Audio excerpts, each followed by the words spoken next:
నమస్తే అండి, ఎలా ఉన్నారు? అందరూ బాగుండాలి, అందులో నేనుండాలి. Welcome to our channel all in one women's corner. ఈరోజు మనం చూసేద్దాం మెంతి కూర చికెన్. బీపీ ఉన్న వాళ్ళకి, షుగర్ ఉన్న వాళ్ళకి, కంటి సమస్యలు ఉన్న వాళ్ళకి, పిల్లలకి అందరికీ ఆకుకూరలు చాలా మంచిది కదండి. అందుకే మెంతికూర చికెన్. ముందుగా మనం స్టవ్ వెలిగించుకొని ప్యాన్ పెట్టుకొని 3 టేబుల్ స్పూన్ ఆయిల్ వేసుకొని, ఆయిల్ హీట్ అయ్యాక 4 పచ్చిమిర్చి, 3 ఉల్లిపాయలు చిన్న ముక్కలుగా తరుక్కొని వేసుకోవాలి. వీటిని కాసేపు ఫ్రై చేసుకోవాలి. ఇందులో 1/2 టేబుల్ స్పూన్ పసుపు, 1 టేబుల్ స్పూన్ ఉప్పు, కొద్దిగా కరివేపాకు వేసుకొని వేపుకోవాలి. ఉప్పు పసుపు వేసుకొని వేపుకోవటం వల్ల ఉల్లిపాయలు త్వరగా ఈవెన్గా కుక్ అవుతాయి.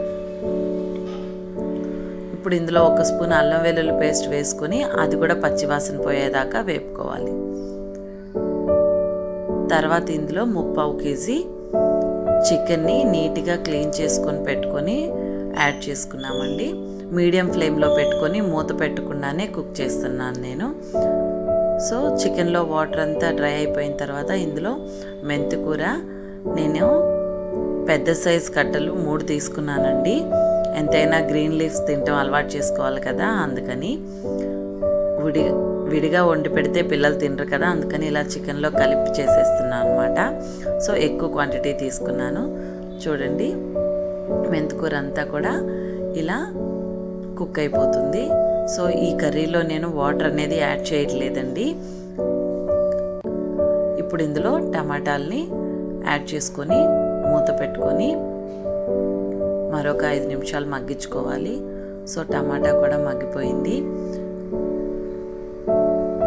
ఈ కర్రీలో చికెన్ అంతా కూడా చికెన్లో ఉండి వచ్చే వాటర్తో, మెంతికూరలోంచి వచ్చే వాటర్తో, టమాటాస్లోంచి వచ్చే వాటర్తోనే కుక్ అవుతుంది కాబట్టి చికెన్ బైట్ అనేది చాలా టేస్టీగా ఎమ్మీగా ఉంటుంది. ఒకసారి ట్రై చేయండి.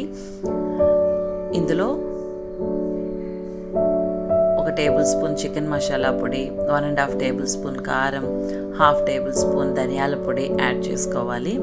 అంతే అండి, ఎంతో టేస్టీగా ఉండే మెంతికూర చికెన్ రెడీ అయిపోయింది. మీకు ఎలా కుదిరిందో కామెంట్ రూపంలో తెలియచేయండి. పిల్లల కోసమని కొంచెం కారం తక్కువ వేసి తీసాను అనమాట. Thanks for watching my video. మీలో ఎవరైనా నా ఛానల్ ఫస్ట్ టైం చూస్తున్నట్లయితే ప్లీజ్ నా ఛానల్ని సబ్స్క్రైబ్ చేయండి.